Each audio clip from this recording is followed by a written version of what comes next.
fait une visite 3 mois après être venu ici pour essayer de voir tout ce qu'on pouvait faire et ils ont fait plein de choses. Bonjour, alors ce que vous allez découvrir juste après, c'est l'interview de Laetitia, qui est donc la directrice d'une salle de musique actuelle qui s'appelle la Nef à Angoulême.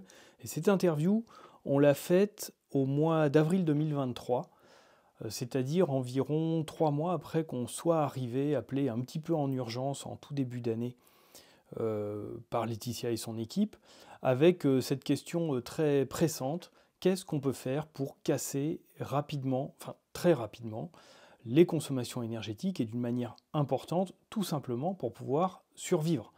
Parce qu'on était dans un contexte de hausse très violente des charges énergétiques et que la question qui se pose, c'est que quand on doit payer beaucoup plus cher pour l'énergie, eh bien les budgets, en général, on va les chercher sur la production. Donc on diminue l'argent qui est consacré à faire le cœur de métier, en fait, qui est de faire du spectacle. Donc on est retourné 3 mois après à la Nef, et puis je vous laisse découvrir ce que Laetitia nous a raconté sur les résultats de cette intervention. En train de se noyer, c'est comme si on nous demandait un parachute, un radeau, une bouteille de gaz, vous voulez quoi? Enfin, voilà, on n'avait pas du tout pensé, c'est juste on est en train de se noyer, comment on fait pour éviter la mort, quoi. On passe notre temps dans les budgets à chercher des endroits de réduction. Donc on va aller taper sur nos activités qu'on connaît bien, la communication, l'artistique, éventuellement les transports.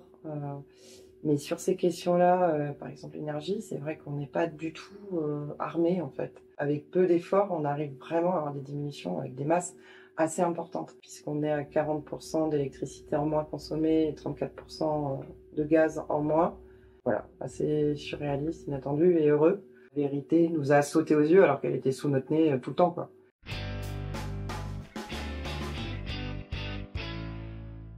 Laetitia Perrault et je suis directrice de la Nef, scène de musique actuelle à Angoulême. On a été informés en novembre, après tout ce que les médias ont dit entre août et à la rentrée sur l'augmentation des prix d'énergie. Nous, on a eu la confirmation en novembre de à peu près à quelle sauce on allait être mangé, à savoir 228% d'augmentation sur nos fluides. Nous, on n'est pas morts parce qu'on a eu cette chouette intervention. Et effectivement, là, sur les 4 premiers mois de l'année par rapport à 2022, on a une diminution de notre conso électrique de 40% et de la conso gaz de 34%. C'est énorme. C'est énorme. Ouais. C'est énorme. On appartient au réseau des indépendants de la musique, réseau filière en Nouvelle-Aquitaine sur les musiques actuelles. Et le réseau, ayant déjà travaillé avec Incube, nous a suggéré de contacter la structure, ce qu'on a fait, et du coup on a élaboré cette mission commando avec Incube en janvier.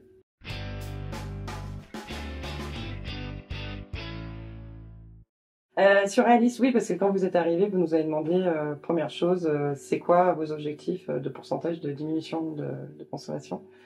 Ça, on n'avait absolument pas réfléchi. Enfin voilà, on n'y avait pas du tout pensé. Nous, on était en train de se noyer, c'est comme si on nous demandait, vous voulez un parachute, un radeau, une bouteille de gaz, vous voulez quoi? Enfin, voilà, on n'avait pas du tout pensé, c'est juste on est en train de se noyer, comment on fait pour éviter la mort, quoi. Donc évidemment, on n'a pas vraiment fixé d'objectif comme il aurait peut-être été utile de le faire, mais on l'a pas fait. Et surréaliste, parce que ouais, déjà cette première question surréaliste pour nous, puisqu'on était à 10 000 lieues de penser à quelque chose aussi précis. Et surréaliste parce que en une journée, on a, la vérité nous a sauté aux yeux alors qu'elle était sous notre nez tout le temps, quoi. Donc c'est là où c'est un peu surréaliste, c'est quand tu vis au quotidien dans un environnement dont tu ne prends pas conscience. C'est le regard extérieur qui a fait un peu Ouais. des clics. Ouais, le regard extérieur qui a fait des clics, qui nous a obligés de nous arrêter, à un moment donné sur notre fonctionnement, sans trop se questionner longtemps, hein, parce que c'est quand même des choses qui étaient pour certaines assez logiques, mais rassurantes dans le fait d'expérimenter avec Incube, quoi. On a mesuré, la coupure de la centrale de traitement de l'air. Alors là, attention, avertissement. Dans les minutes qui suivent, Laetitia vous explique des manipulations qu'ils ont faites sur les systèmes de ventilation. Soyez vraiment attentifs, n'essayez pas de reproduire ces choses-là chez vous. Leur situation dépend évidemment de leur contexte particulier, de la configuration de la salle, de la manière dont ça fonctionne. Donc retenez les grands principes, retenez la manière de réfléchir, mais ne vous aventurez pas à faire un copier-coller chez vous. Ce serait un bon moyen de peut-être courir à des désordres. Et là, j'arrive direct dans le gros, en fait. C'est-à-dire qu'on a une centrale de traitement de l'air qui tournait H24 pour éviter qu'il y ait trop d'humidité dans la salle. Tu précises, hein, parce que... En tout cas, c'est comme ça que vous me l'avez expliqué. Ouais. et ça, c'est important, c'est-à-dire que, et je sais pas combien de temps ça faisait, enfin ça fait plusieurs années, toujours, ouais. C'est-à-dire qu'il y a beaucoup de choses qui se passent, soit par habitude, soit par croyance, soit parce qu'un type à un moment qui était un expert a dit c'est ça qu'il faudrait faire, sinon il y aura des problèmes. Et donc elle tournait tout le temps. Et quand je vous ai demandé pourquoi elle tourne tout le temps, c'est le discours que vous m'avez, enfin j'imagine, c'est celui qu'on vous a transmis. Alors celui qu'on nous a transmis et qu'on a expérimenté aussi, puisque un été, pendant que toute l'équipe était en congé, le bâtiment fermé, la centrale de traitement de l'air suivie après un orage est tombée en rade. Et quand on est au bout de 15 jours, quand on est revenu dans la salle, il commençait à avoir des moisissures sur la moquette. Donc il y avait eu quand même cette expérience-là. Toutefois, on a la chance, vous allez le voir, d'avoir des fenêtres. Et ouais. Donc en fait, la première chose qu'on a faite suite à la Pascal, alors c'est vrai que c'est des choses que certains avaient déjà un peu envisagées, mais encore une fois qu'on n'avait pas franchi le pas parce qu'on n'avait pas la légitimité du designer énergétique pour le faire. On n'avait jamais coupé la CTA. Donc là, on a coupé la centrale de traitement de l'air et on aère et on l'a fait tourner que pour les concerts. Mais le temps, elle ne tourne plus. Donc clairement, les 40% d'électricité, il y a des chances qu'il y ait une grosse partie qui vienne de là. On avait fait le calcul en kilowattheure, déjà on arrivait à une prévision de moins 30%. Donc ça, c'est la première chose qui a été mise en place. Et ensuite, ça a été une réunion d'équipe pour expliquer la démarche, ce qui allait être mis en place, répondre aux questions, mais surtout compter le nombre de plaids qu'il fallait acheter.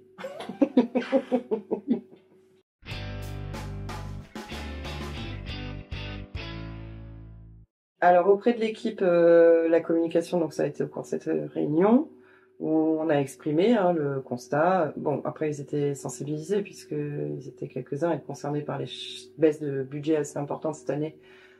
Par exemple le budget artistique qui a diminué de 15%, le budget com qui a diminué de 25% pour compenser l'augmentation des coûts des fluides. Donc eux aussi ont intérêt à ce qu'on diminue nos consommations.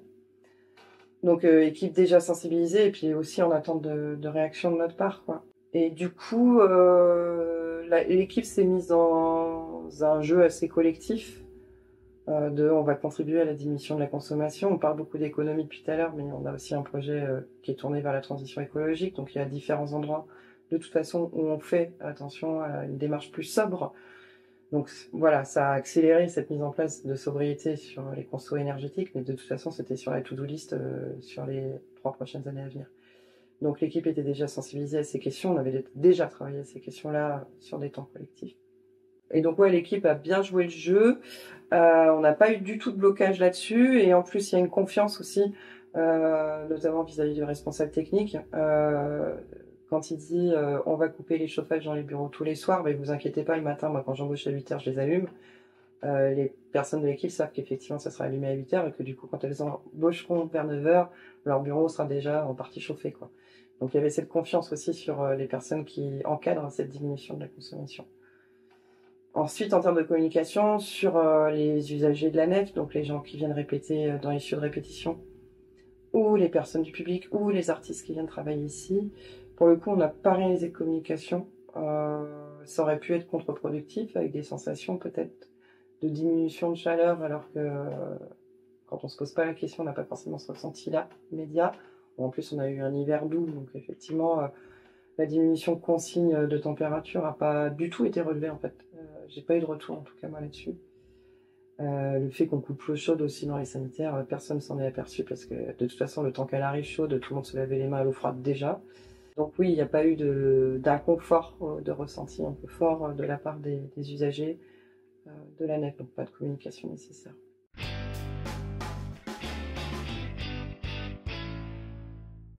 Un bilan surréaliste aussi, hein, puisqu'on ne pensait pas être, pour le coup, dans cette réussite-là de diminution, puisqu'on est à 40% d'électricité en moins consommée et 34% de gaz en moins. Donc voilà, assez surréaliste, inattendu et heureux comme bilan. Comme toute conclusion, il faut une ouverture. Donc l'idée, c'est d'aller creuser maintenant un peu plus loin sur des choses peut-être plus profondes qui demanderaient de l'investissement, ce qui n'a pas encore été le cas aujourd'hui. On a un projet de réhabilitation du lieu, donc de toute façon, on va s'interroger sur la question effectivement des moyens de chauffage du lieu via cette réhabilitation. Moi, j'aimerais travailler sur la question de l'approvisionnement en eau aussi pour utiliser les eaux de pluie à certains endroits.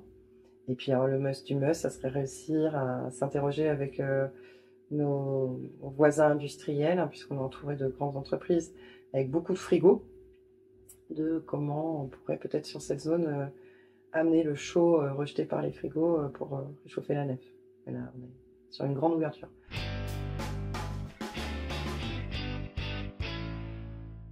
Bah nous, moi je suis hippie dans l'âme, peut-être ascendante amish, hein, donc en tout cas je me suis pas aperçue qu'il y avait une diminution de qualité de service.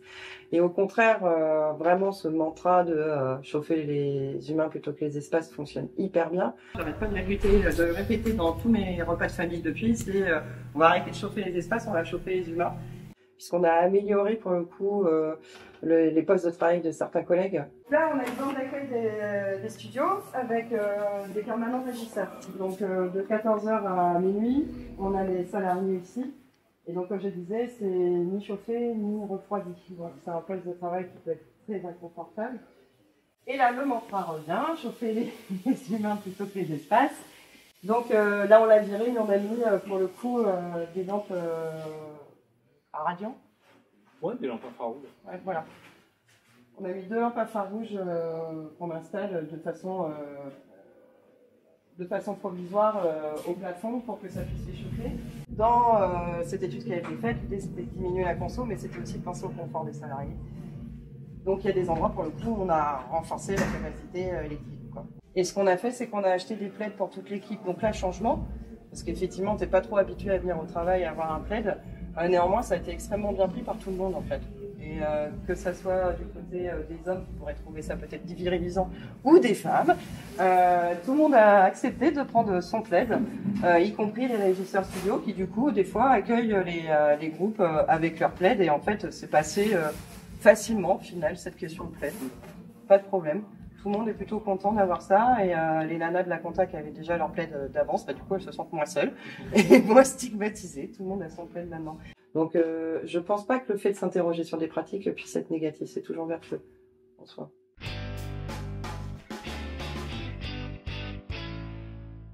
C'est un objectif collectif et puis on est sur une équipe pour le coup assez jeune, donc très attentive aux questions de l'écologie. Donc moi, en tant que vieille administratrice, je regardais mes fichiers Excel, mais eux, ils avaient bien cet intérêt écologique aussi, donc ils sont assez contents de ça. Encore une fois, la NEF, elle est dans un modèle, elle essaye d'aller dans la transition, donc elle se questionne sur les transports, comment les artistes et le public viennent pour arriver jusqu'ici. On se questionne aussi sur l'alimentation, puisqu'on sert 7000 repas par an. On est de plus en plus sur du VG et du circuit court. Donc de toute façon, il y a une pensée cohérente à cet endroit-là. Et où l'équipe est assez dynamique. Ouais.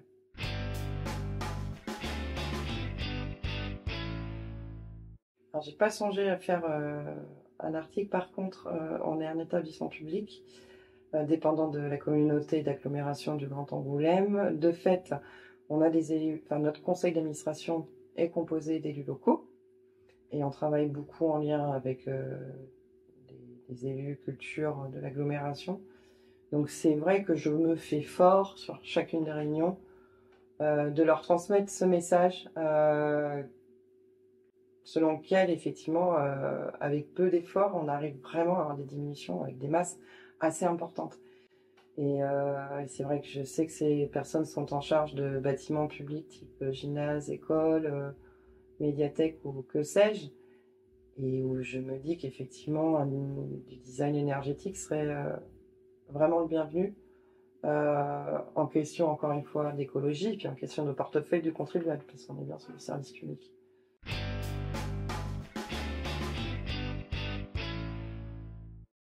L'importance du regard extérieur. C'est pas nos métiers, l'énergie. On a des responsables techniques, mais qui n'ont pas forcément été formés aussi sur ces questions-là. Et il y a des choses de bon sens, du coup, qu'on n'ose pas mettre en place parce que, bah, effectivement, par exemple, le débat traditionnel de ouais, mais si je coupe un chauffage, quand je vais revenir dans la pièce, le fait de le rallumer, ça va consommer plus que ce que j'aurais économisé en coupant. Ce genre de débat où on n'arrive jamais à trouver la solution parce qu'on n'est pas qualifié pour. Donc c'est vrai que d'avoir le regard extérieur, ça permet un peu de se poser sur ces choses-là et au final de mettre en pratique des choses de bon sens, mais qu'on n'osait pas faire avant parce qu'on se sentait pas légitime ou pas clair sur ces sujets. Donc on passe notre temps dans les budgets à chercher des endroits de réduction. Donc on va aller taper sur nos activités qu'on connaît bien, la communication, l'artistique, éventuellement les transports. Mais sur ces questions-là, par exemple l'énergie, c'est vrai qu'on n'est pas du tout armé en fait. Donc un regard extérieur est vraiment pertinent.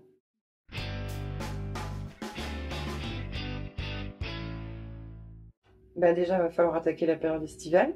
Donc c'est vrai qu'il va peut-être falloir que je leur demande une petite mise à jour à Cube sur comment on gère en période estivale, puisqu'on a une grande verrière qui chauffe très fort l'été.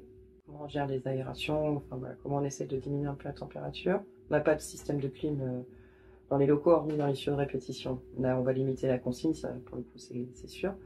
Auparavant, c'était les régisseurs qui s'occupaient de la clim ici. C'est les seuls endroits climatisés de la nef, c'est le studio. Donc soit en chaud, en mode chaud l'hiver, soit refroidissement l'été. Là, ils n'y touchent plus. Et donc, c'est des groupes qui le font en arrivant s'ils en ressentent le besoin. Encore une fois, tu as un groupe, tu viens de l'extérieur, tu as ta veste, etc. Tu as encore un peu chaud, quoi. Puis tu te mets à jouer dans ce genre d'espace. En gros, l'espace, il est assez rapidement à 25 degrés ressentis, voire plus, même sans avoir joué avec le chauffage. Donc là, pareil, je peux difficilement mesurer ce qui s'est produit. Toujours est-il, j'ai questionné nos régisseurs. Au final, quand le soir, ils viennent checker si les chauffages, si la clim est éteinte, a priori, ça a peu été utilisé cet hiver. En plus, on a eu un hiver doux. Et pour la suite, continuer à être sur des bonnes pratiques du quotidien et puis penser les investissements aussi vers plus de sobriété. Ce qui ne devrait pas être très compliqué, encore une fois, à faire.